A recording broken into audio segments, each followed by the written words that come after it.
E-passi tuo kiinalaisen Alipay-mobiilimaksutavan suomalaiskauppialle. Jatkossa kiinalaisturistit voivat maksaa ostoksensa suomalaisille kauppiaille käyttäen Kiinassa yleistä Alipay-mobiilimaksua. Kiinalaisturisteilla ei yleensä ole käytössään länsimaisia luottokortteja. Tämän johdosta maksut on aikaisemmin täytynyt suorittaa käteisellä. Jatkossa maksaminen on erittäin helppoa, koska maksamisen voi tehdä omalla kännykällä Alipay-mobiilimaksulla.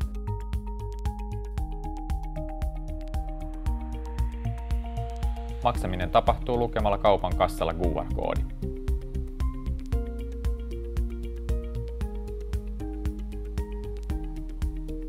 Sen jälkeen syötetään maksettava summa